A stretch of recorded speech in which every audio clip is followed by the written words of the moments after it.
आज प्राची पूरे 24 साल की हो गई थी। सुबह सुबह अंगड़ाई लेती हुई बहुत सारे ख्वाबों के साथ वो अपने कमरे से बाहर आती है और सीढ़ियों पर जैसे ही पहुंचती है, नीचे हो रही डिस्कशन उसके कदम रोक देती है। और कितने दिन शादी को टालते रहेंगे मम्मी जी, हमें बताइए।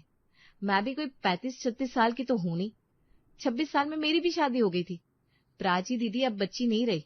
जल्द से जल्द उनके लिए रिश्ता देखना शुरू करेंगे, तब तो कोई अच्छा लड़का मिलेगा, क्योंकि एक बार उम्र निकल गई ना तो फिर दिक्कत होती है। अरे नहीं नहीं बहू, 24 की तो है प्राची अभी।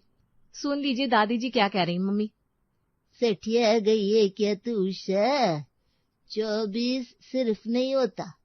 मैं तो पूरी तरह औरत भी नहीं बनी थी जब मेरा रिश्ता पक्का हो गया था। तू भी इस घर में 19 की उम्र में आ गई थी। और कौन सा प्राची हमारे यहाँ बैठकर पत्थर तोड़ती है। पढ़ाई तो पूरी हो गई है, दिन भर घर पर इधर उधर टहलती रहती है। जितनी कम उम्र में अपने घर जाएगी उतनी जल्दी उस रंग में ढल पाएगी।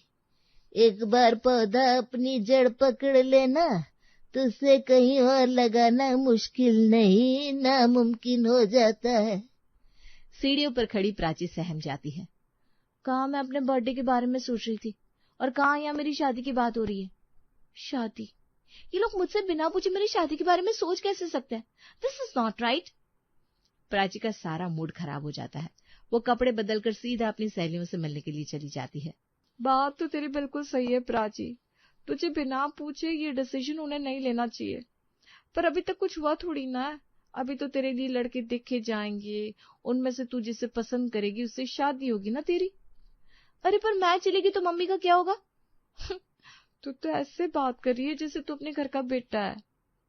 तू बेटी है बहन, तुझे जानना ही था। तेरे भैया है, भाभी है, वो दोनों आराम से तेरी मम्मी का ख्याल रख लेंगे।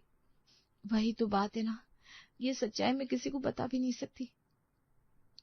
तो ये रह रहकर कहाँ खो जाती है। अगर तेरी शादी होने वाली है तो हमारे साथ ये एज बैचलर्स ये तेरा लास्ट बर्थडे है। जितना ज्यादा एंजॉय कर सकती है एंजॉय कर ले।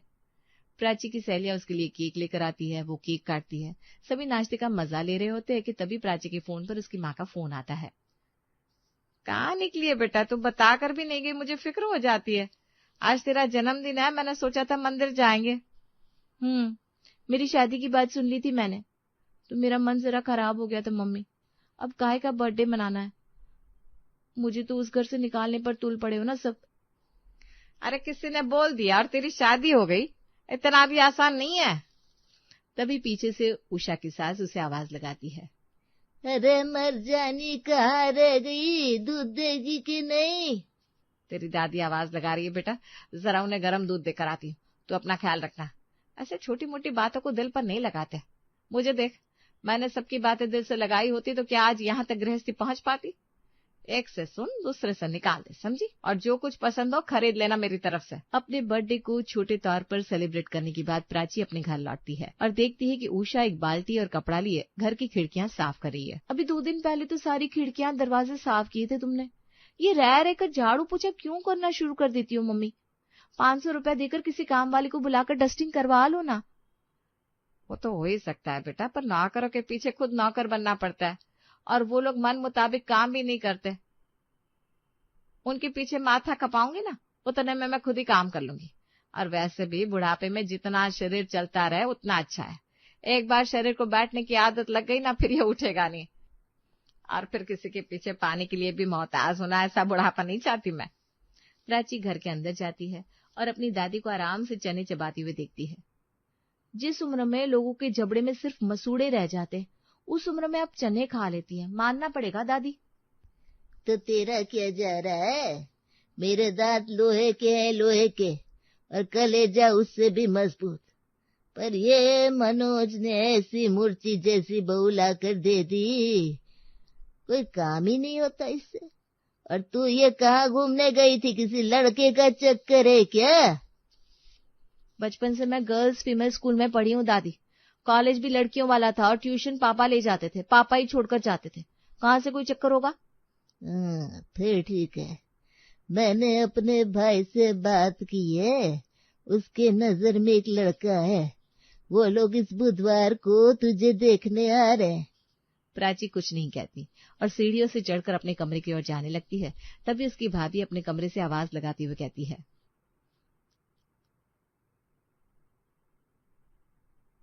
मम्मी कॉफी मांगी थी मैंने, कॉफी तो लाकर दे दो, मैं ऑफिस का काम कर रही हूँ। मम्मी डस्टिंग कर रही है, मैं लेकर आती हूँ कॉफी भाभी।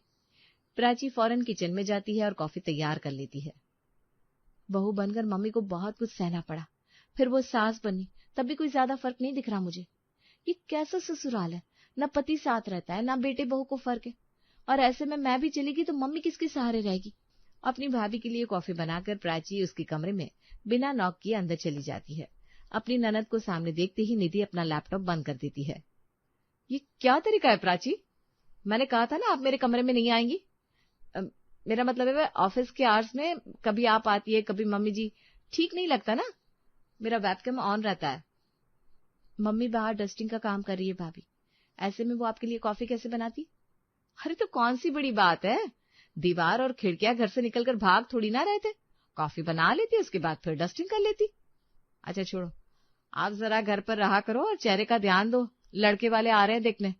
अब जल्दी से बाहर जाओ और दरवाजा बंद कर देना, और हाँ, आइंदा बिना नॉक किए मेरे कमरे में मत आना दी। यही था प्राची का घर।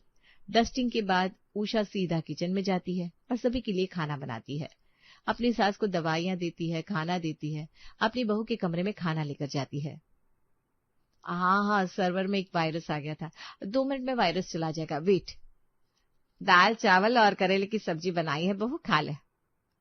आलू की भरती के साथ अचार और पापड़ भी लाकर दे दीजिए मम्मी जी, ऐसे ना बिना पापड़ अचार के खाना मुझसे खाया नहीं जाता। अब जल्दी जाइए ना, मेरी मीटिंग चल रही है। दोपहर में सभी को खाना देने के बाद काम वाली को बर्तन देकर उषा फाइनली अपने कमरे में जाती है। अरे प्राची क्या बात है, तुम मेरे कमरे में, सब ठीक तो है। मेरा रिश्ता होगा तब भी पापा नहीं आएंगे क्या मम्मी, पापा को फोन करके बात करो ना। ऐसा क्यों बोलती है बेटा, बिल्कुल आएंगे तेरे पापा, वो हमें छोड़कर थोड़ी ना चले गए, वो तो काम के चक्कर में बाहर रहते बेटा। रात को राज को आने दे, उसे कहूंगी वो अपने पापा से इस बारे में बात करेगा। वैसे तू सामने से रिश्ते की बात कर रही है, मतलब कि तू तैयार है। तुम्हारे जैसे ससुराल मिला तो। अरे सब अच्छा होगा बेटा। शाम के 6 बजे प्राची सभी के लिए चाय बनाती है। 6 बज गए मम्मी, अब तो भाभी की ऑफिस हो चुकी होगी, मैं आटा लगाकर रख दूंगी और सब्जियां काट दूंगी, भाभी डिनर बना लेंगी। तुम सुबह से काम कर रही हो, तुम अब आराम करो। तभी अपने कमरे से अपना लैपटॉप उठाए निधि आती है। ससुराल आपको जाना है प्राची दीदी, मैं अपने ससुराल में ही हूँ, मैं और मेरी सास अपनी ट्यूनिंग देख लेंगे। मम्मी जी आप रात का डिनर बना लो, बहुत काम होता है ऑफिस का, मुझसे डिनर नहीं बनेगा, मैं बर्तन कर दूंगी। उषा के साथ प्राची रसोई में जाती है और दोनों रात का डिनर बनाकर टेबल पर लगाती है। हाँ मम्मी, तो इसमें इतना सोचने की क्या बात है, मैं अभी लगाता हूँ ना पापा को कॉल। राव बेटा कैसा है, और माँ कहाँ है, माँ की तबीयत तो ठीक है ना। अकेले माँ को छोड़कर चला गया अपनी बीवी के भरोसे, कहाँ ठीक होगी तेरी माँ, और तुझे फिक्र कहाँ है अपनी माँ की। ऐसा क्यों बोल रही हो माँ, उषा तुम्हारा ध्यान नहीं रखती, ये मैं क्या सुन रहा हूँ। उषा क्या वही हो क्या तुम। और क्या सेवा करे पापा मम्मी सबकी, दिन भर सभी की सेवा में लगी रहती है। आप बताओ, आपको अपना घर याद नहीं आता, ऐसा क्या काम कर रहे हो आप। अब रिटायरमेंट की उम्र आ गई है, छोड़ो सब कुछ और घर वापस आ जाओ। कुछ दिनों में मेरी शादी हो जाएगी, शादी के पहले पापा के साथ मेरे मोमेंट्स तो होने चाहिए ना। अरे यहाँ भी तो घर गृहस्थी है प्राची, मेरा मतलब है यहाँ भी तो काम धाम है ना बेटा, मैं आता हूँ, तुम फिक्र मत करो। इसी तरह एक हफ्ता बीत जाता है। आज प्राची को देखने अंकित आता है। जाओ प्राची, अंकित जी को अपना कमरा दिखाओ। प्राची और अंकित कमरे में जाते हैं। इससे पहले कि आप कुछ भी सवाल करें या कुछ भी सोचे, मैं आपको बता देना चाहती हूँ कि मैं ये शादी नहीं करना चाहती। मुझे अपनी माँ को उनके ससुराल से आजाद करवाना है। क्या? हाँ, शायद आपके घर में औरतों को अच्छी ट्रीटमेंट मिलती होगी, पर मेरी माँ को ना अच्छी सास मिली ना अच्छी बहू। उनको बिना आजादी दिलाए मुझे नहीं लगता कि मैं यहाँ से जा सकती हूँ। वैसे सच कहूँ तो मैं भी आपसे ऐसे ही कुछ कहने वाला था कि मुझे ये रिश्ता नहीं करना। घर वाले सोचते हैं लड़के की शादी कर दो वो सुधर जाएगा, लड़की उसके कपड़े संभाल कर रखेगी, उस वक्त पर खाना खिलाएगी, रात को उसका इंतजार करेगी। अरे भाई, बीवी कोई नौकरानी थोड़ी ना होती है। मुझे तो कोई ऐसी चाहिए जो मेरी दोस्त हो, जो मुझे डांटे, ना कि मेरी सेवा करे। आप फिक्र मत कीजिए, मैं नीचे ना कह दूंगा, पर हाँ, दोस्ती रखनी पड़ेगी मुझसे।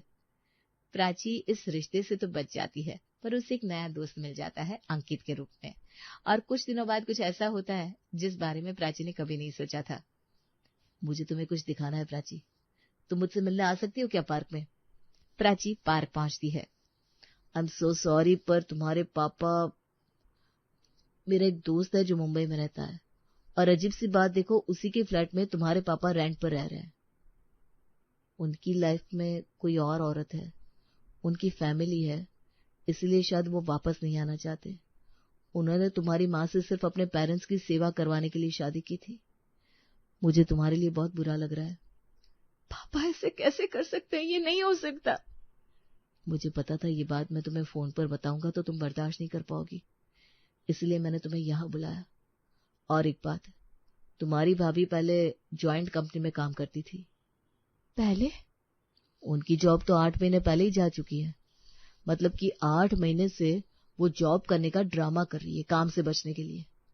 अब तुम्हारे भाई को इस बारे में पता है कि नहीं ये मुझे नहीं पता, पर तुम्हारी मम्मी के साथ बहुत गलत हो रहा है। बहू ऑफिस का काम का बहाना करके घर का काम नहीं करती, और सास की उम्र हो चुकी है। दादी जी ने तो पहले ही अपनी बहू को नौकरानी समझ रखा है। सास बन के हो या बहू बन के, आंटी जी की तो बैंड बज रही है और कुछ नहीं। बहुत हो गया मम्मी के साथ गलत, अब इस गलत को मैं सही करके रहूंगी, ये मेरा वादा है खुद से। एक हफ्ते बाद प्राची अपने परिवार के साथ मुंबई जाने का प्लान करती है। मुंबई? प्लीज राज, मना मत करना। और वैसे भी तुमने अगर मना कर दिया तब भी मैं जा रही हूँ। पहली बार तो दीदी ने पते की बात की है। अच्छा फिर ठीक है, मैं पापा को भी फोन कर देता हूँ, वो भी मुंबई आ जाएंगे। हर वक्त काम काम काम, इसी बहाने परिवार के साथ घूमने का मौका मिल जाएगा उन्हें। अब नहीं भैया, पापा से मैंने बात कर ली थी, उन्होंने बिल्कुल मना किया है अभी 20 दिनों के लिए उन्हें फोन करने से। वो क्या है ना, कोई बड़ा काम मिला है तो वो नहीं चाहती कि हम उन्हें फोन करके डिस्टर्ब करें, तो उन्हें बुलाने का कोई फायदा नहीं है।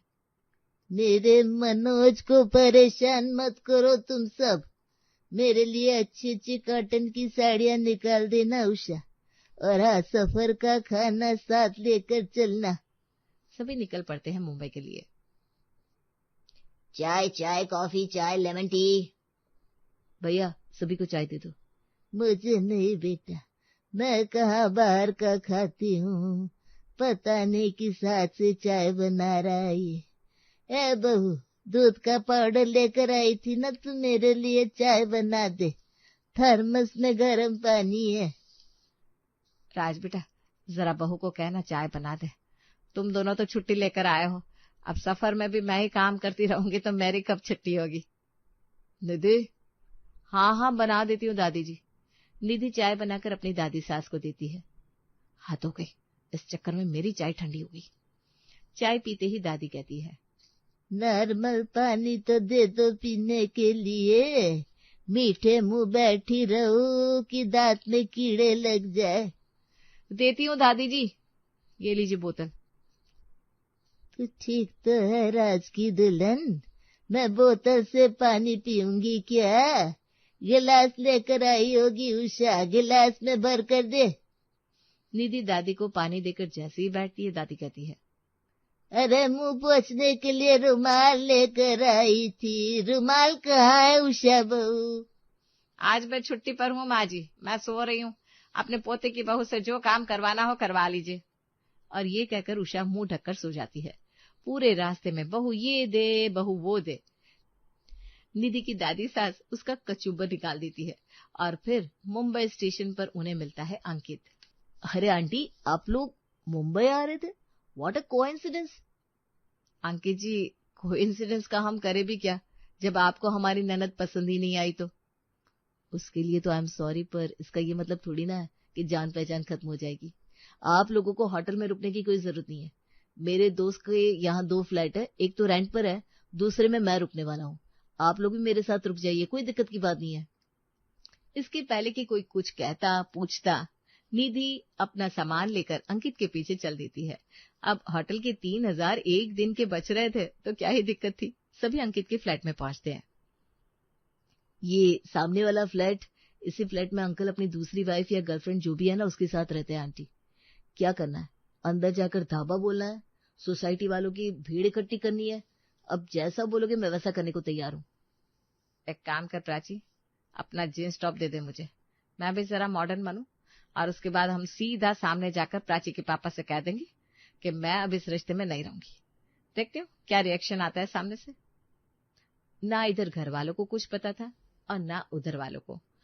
उषा जैसे ही जींस और क्रॉप टॉप पहनकर अपने कमरे से बाहर निकलती है, उसकी सास से लेकर बहू सभी की आंखें फटी की फटी रह जाती है। वो सीधा सामने वाले फ्लैट में जाती है और बेल बजा देती है। दरवाजा खोलता है मनोज। उषा, उषा तुम यहाँ क्या कर रही हो, और ये कैसे कपड़े पहन रखे हैं तुमने? देखिए माँ जी, आपका प्यारा सुपुत्र इस घर में किसी औरत के साथ रहता है। काम नहीं, गृहस्थी बसानी थी इन्हें किसी और सुंदर मॉडर्न औरत के साथ। ये सब क्या है मनोज? कौन है ये दूसरी औरत? तू तो बिल्कुल अपने बाप पर चला गया। अरे माँ, जैसा दिख रहा है वैसा कुछ भी नहीं है। वैसा ही है पापा। जिस फ्लैट में आप रह रहे हैं ना, वो अंकित के दोस्त का है, और ये सारा प्लान मुंबई आने का हमने इसीलिए तो रचा था ताकि हम आपको रंगे हाथों पकड़ सके। क्या किस्मत है ना मम्मी, तुम अपनी पसंद से लड़की लेकर आई भैया के लिए। अच्छी बात है, पर उस लड़की को मम्मी फूटी आंख राज न आई। वो दिन भर सारे काम मम्मी से करवाती है। दूसरी तरफ पापा ने मम्मी को नौकरानी बनाकर रख दिया। वो यहाँ पर आराम से अपनी दूसरी लाइफ जी रहे हैं, और मेरी दादी, उसे मम्मी के आंसू कभी दिखे ही नहीं। आप सबके सब एक से बढ़कर एक है और एक दूसरे को ही डिजर्व करते हैं। आज के बाद मेरी माँ उस घर में नहीं जाएगी और आपको तलाक देगी मिस्टर मनोज। ये क्या कह रही हो प्राची दी? मम्मी चली जाएगी तो घर कौन संभालेगा? ये प्राची ना कुछ भी बोल रही है। उषा, तुम कहीं नहीं जाओगी। तुम चली गई तो माँ को कौन देखेगा? मेरी गृहस्थी तो आखिर वही है ना। उषा को अब अंकित और प्राची का सपोर्ट मिल गया था। वो मनोज को डिवोर्स देकर अपनी बेटी के साथ अलग हो जाती है।